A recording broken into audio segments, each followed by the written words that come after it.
minutos. Você aqui, acho que todo mundo usa o WhatsApp, sei lá, eu tô aqui chutando, Alexandre, 95% da população. Daí né? pra lá.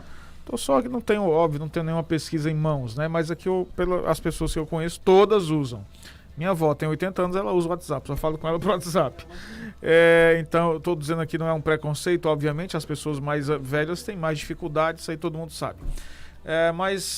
E agora o WhatsApp tem um novo recurso, que é acelerar o áudio. Você pode acelerar o áudio do WhatsApp em 1,5 até 2 vezes a velocidade. Mas o que isso tem a ver com a nossa entrevista? A doutora Gabriele Montenegro é psicóloga e vai conversar com a gente sobre esse tema.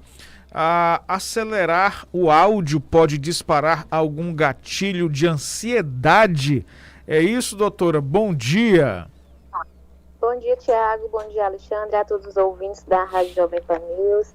Então é isso mesmo, acelerar o áudio WhatsApp é apenas mais um sintoma da ansiedade, né? A gente tem com a OMS, o Brasil é o país com maior taxa de pessoas com transtorno de ansiedade do mundo.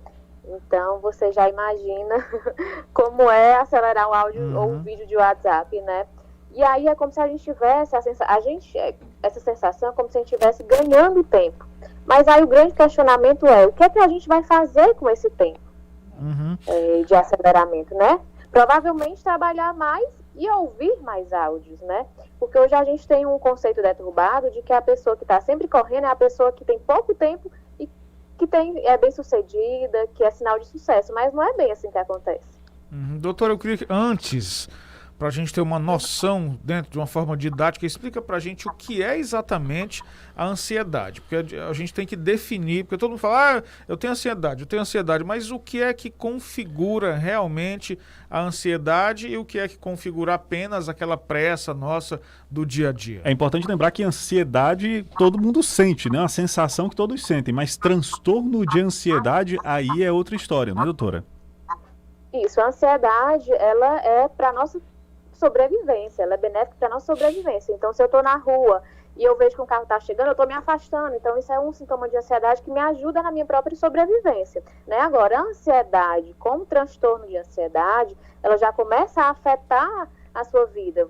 É como se o nosso cérebro tivesse 24 horas funcionando. É como se ele não desligasse, é como se tivesse funcionamento, nosso corpo fica fadigado, dificulta a questão do sono, de alimentação, até sintomas de pele, de cabelo, são esses sintomas que também vêm, esses sintomas acompanhados, físicos, vêm acompanhados desse sintoma da ansiedade também. O exemplo que eu posso te dar, até nesse exemplo da questão do WhatsApp, por exemplo, você manda uma mensagem para uma pessoa no WhatsApp, se a resposta demora 2 segundos, às vezes nem demora, a pessoa já está ansiosa, já está com aquele pensamento do que será que vai acontecer, então a pessoa ansiosa, ela sempre vai estar na alerta, ela sempre vai estar pensando, e se isso acontecer comigo, e se isso acontecer, então ela sempre são pensamentos voltados para o futuro, que você nem sabe se eles vão se concretizar, se vão acontecer, mas você está relacionado realmente com o futuro, e se isso acontecer, se eu pegar a Covid, se ele não responder a mensagem, se eu for demitido, então são pensamentos mais voltados para o futuro, ao contrário da depressão, que são pensamentos mais voltados mais para o passado, porque isso aconteceu comigo. Então é mais ou menos essa a diferença. Agora, doutora, como é que a pessoa pode perceber que isso já se tornou algo realmente que precisa de atenção, que necessita de cuidado? Eu tenho um exemplo muito próximo na minha família de uma pessoa que ela já foi diagnosticada com transtorno de ansiedade e que até na conversa do WhatsApp a gente percebe, é uma pessoa que manda uma pergunta para você e normalmente antes de você conseguir ver a resposta ou de responder, ela já está ligando. Ou então fica mandando várias coisas, figurinhas repetidas, que é para lhe obrigar a visualizar. E essa pessoa que eu conheço, ela só consegue ouvir áudio no WhatsApp agora na velocidade 2. Ela não ouve mais áudio na velocidade normal. Então, assim, qual o ponto que a pessoa pode perceber que, olha, estou precisando de ajuda, pera lá, porque tem alguma coisa errada? Justamente assim, quando o seu cérebro não desliga, você está o tempo todo em alerta, quando isso começa a prejudicar a sua vida, quando isso começa a prejudicar as suas relações, que aí você passa a ter um sintoma muito forte da ansiedade, quando você tem uma leitura mental, você tenta adivinhar o que as pessoas estão pensando de você. Ele não respondeu agora porque ele não gosta de mim, ele não respondeu agora porque ele está com raiva de mim. Então, você já começa a imaginar coisas que não são dentro do padrão da realidade. Então, quando está dificultando o seu sono, quando você não consegue dormir, ou quando você dorme demais, ou quando você come demais, quando você passa isso para uma alimentação, para uma insônia. Então, são sintomas de outras, pode gerar compulsão. Então, quando começa a atrapalhar a sua vida, o seu dia a dia, e aí você tem que realmente procurar um psicólogo e se cuidar, porque realmente... E nessa pandemia, os sintomas de ansiedade aumentaram mais de 90%, né? Então, realmente, a gente tem que cuidar da nossa saúde mental mesmo. Doutora, e com relação às notificações, eu acho que isso acontece com muita gente. Eu sou um deles, né? Quer dizer, jornalista tem 1 milhão de grupos, né? Todo mundo, né? Só jornalista não. A gente participa de muitos grupos e toda hora tá chegando notificação. Dá vontade de pegar o celular assim e jogar na parede. E quando a gente tem muitas notificações e fica agoniado porque tá o vermelhinho lá, aí você vai e tira... Você nem lê a mensagem, só para tirar o vermelhinho da notificação. Sintomas, eu não estou chamando de sintomas, né? Mas situações como essas podem indicar que a gente precisa ter uma atenção melhor, ficar mais atento, que isso não é tão saudável? E aí a gente tem que olhar sem julgamento, mas a gente tem que se questionar. Por que eu sinto essa necessidade de fazer isso? Por que é que isso está acontecendo comigo, né? Então, o certo, na verdade, seria a gente ditar o tempo da tecnologia, e não o contrário, porque a gente está como se fosse fazendo o papel inverso. A gente que está no tempo dessa tecnologia, a tecnologia que está ditando o nosso tempo. Então, a gente precisa ter um olhar mais crítico, a gente não precisa estar o tempo todo nas redes sociais, nem precisa também estar usando todos os recursos que eles oferecem. Isso não é fácil, né? Mas é preciso se desligar um pouco, porque as ferramentas tecnológicas têm muito impacto nas nossas vidas, têm um efeito muito potencializador. Então, realmente, a gente precisa ter cuidado para a gente não acelerar até os momentos prazerosos da nossa vida, né? Porque quando a gente começa a acelerar até os momentos prazerosos, e aí a gente tem que ter um alerta. Poxa, eu estou aqui acelerando o áudio da minha mãe, da minha avó, da minha tia, e cadê a empatia? A gente também precisa ter uma empatia. Quando a gente recebe um áudio no WhatsApp, a gente percebe a voz da pessoa, a gente percebe a entonação da pessoa, como é que a pessoa está falando. Então, a gente consegue ter uma empatia maior, né? Sem essa questão de acelerar. Doutora, e é até preocupante a gente imaginar que essa situação do WhatsApp, ele já trouxe para nós essa sensação ainda mais de imediatismo, né? Antes as pessoas se comunicavam, faziam ligação, às vezes a pessoa atendia ou não atendia, e muitos anos atrás, para se comunicar, a pessoa mandava uma carta, mandava um telegrama, esperava alguns dias para receber aquela resposta, e hoje em dia a gente tem realmente essa necessidade de ser respondido, de se comunicar de forma instantânea. Agora, depois disso, veio o áudio do WhatsApp, que é para aquela pessoa que não tem muita paciência de escrever, né? Normalmente as pessoas são mais impacientes, elas não escrevem, elas já mandam áudio porque também ajuda a conversa mais rápido. Agora a conversa já pode ser acelerada em 1,5 até 2 vezes, para deixar essa conversa mais rápida. E é só o começo, porque outros aplicativos já estão estudando a possibilidade também de acelerar. Aplicativo de vídeos, aplicativos de podcasts, as pessoas que querem ouvir algum podcast, ouvir o podcast acelerado. Então corre o risco de, daqui a algum tempo, todo aplicativo e toda função que a gente utilizar, ter esse dispositivo de acelerar o áudio. Vai começar a ser esquisito, porque quando a gente encontrar as pessoas pessoalmente, vai faltar paciência para a gente conversar, porque vai parecer que está todo mundo no slow. Vai parecer que está todo mundo andando numa velocidade mais lenta do que o que a gente está utilizando. Então, isso é preocupante, o que isso pode vir a gerar na nossa mente, no nosso psicológico no futuro, né, doutora? O cérebro, ele é adaptativo. Então, o que eu estou fazendo todos os dias, já pensou? O tempo todo eu estou acelerando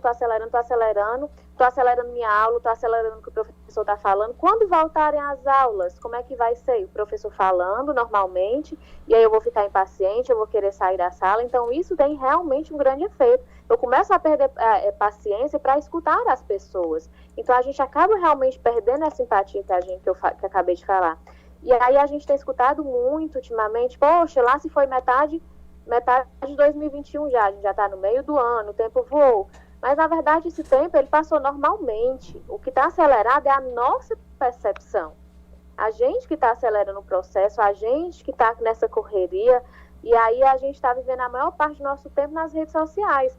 E o tempo das redes sociais é outro. A gente vê que aqui você postou uma roupa, daqui a pouco você já postou outra, daqui a pouco eu estou no canto. Então, assim, esse tempo das redes sociais tem acelerado muito a nossa percepção. O tempo está passando do mesmo jeito, né? O que está acelerado realmente é a percepção da gente. Doutora, porque no WhatsApp, na vida real, é diferente.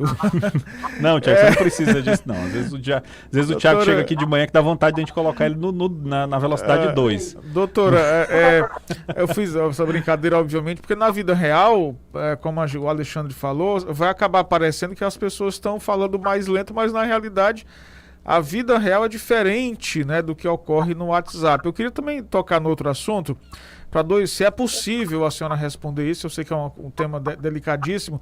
As pessoas que viveram os anos 90, 80 e 90, em que não existiam essas tecnologias, a gente consegue perceber muito, ter um saudosismo, né? E dizer, poxa, naquele tempo a gente assistia uma partida de futebol, por exemplo, sem pegar no celular. Não tinha celular, né?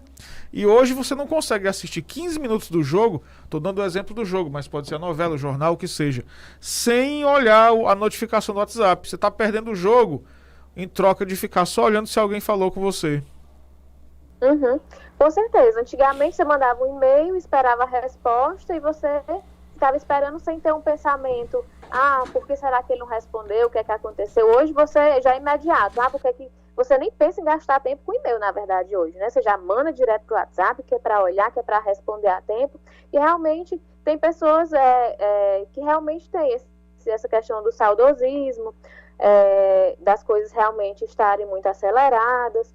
Mas como eu falei, a gente tem que ter um olhar mais crítico, porque realmente essa questão, daqui a pouco vai estar todo mundo no automático, sem paciência, e aí nossa geração, a gente tem uma geração pela frente que são as crianças, que a gente tem que ter muito cuidado, nós somos exemplos para crianças, então que crianças nós estamos criando? A nossa geração tem que ter cuidado de cuidar bem também na questão dos nossos idosos, que nós seremos os futuros idosos. Então a gente tem toda uma relação, a gente tem toda uma construção que a gente tem que ter um olhar mais crítico, mais cuidadoso.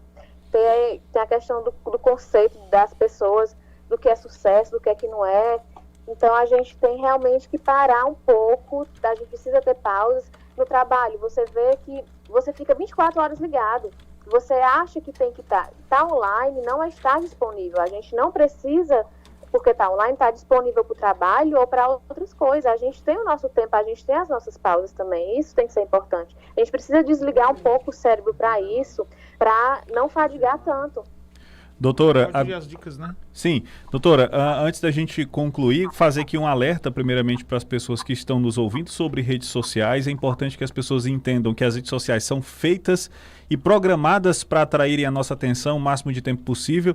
O interesse dessas pessoas é que a gente permaneça maior quantidade de tempo conectado, interagindo, vendo o que está se passando nas redes sociais. Quem quiser saber mais sobre isso pode assistir o filme O Dilema das Redes. Você que tem Netflix em casa pode assistir esse filme, O Dilema das Redes, e é um filme que fala muito sobre isso, sobre esse trabalho do algoritmo das redes sociais para atrair a nossa visão o tempo todo, e quando você menos percebe, você está lá de cara de novo com o seu celular na mão, passando rede social e olhando coisa bobagem. Às vezes você está lá vendo uma pessoa, sei lá, enfim, uma série de coisas, um gatinho brincando com a bolinha, uma pessoa apertando um negócio de farinha, sei lá, coisas que prendem a sua atenção, sabe Deus como.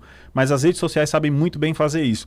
E, doutor, eu queria então que a senhora deixasse alguma dica, assim, para as pessoas que estão em casa para tentar se desvencilhar disso. Como é que eu posso fazer para eu não ficar tão dependente de ficar olhando rede social, de ficar ali mexendo o tempo todo, ou de estar, enfim, tão refém das redes sociais e viver um pouco mais, enxergar mais a vida sem ser pelos olhos das redes sociais? Vamos lá, então você pode começar estabelecendo limites, né? O primeiro passo é você querer diminuir essa rotina, esse hábito, esse vício. Então, estabeleça limites de horários, canais de comunicação. Isso aqui eu estou vendo muito, então vamos diminuir tanto o horário quanto os canais de comunicação mesmo. Estabeleça uma rotina no seu dia, crie um ritual para o seu dia, programe, criar uma rotina, faça um checklist do que é que precisa executar durante o dia. Então, não fique refém de notificações, silencie suas notificações, até mesmo pós-expediente, sem culpa, e responda no dia seguinte. Mesmo estando em casa também, não se esqueça que você precisa fazer pausas, tanto para o almoço, quanto para a sua vida pessoal mesmo, se você está no trabalho.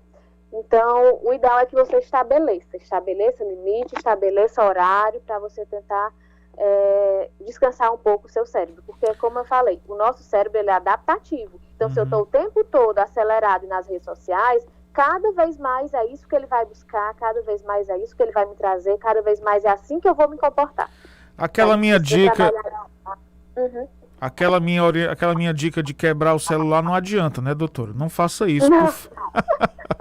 Doutora Gabriele, muito obrigado, doutora Gabriele Montenegro, é psicóloga, conversando conosco a respeito desses temas tão pertinentes que estão no dia a dia. Muito obrigado mais uma vez por sua gentileza e atenção. Bom dia, tá? Obrigada, Thiago. Bom dia. Tchau, tchau. Não vamos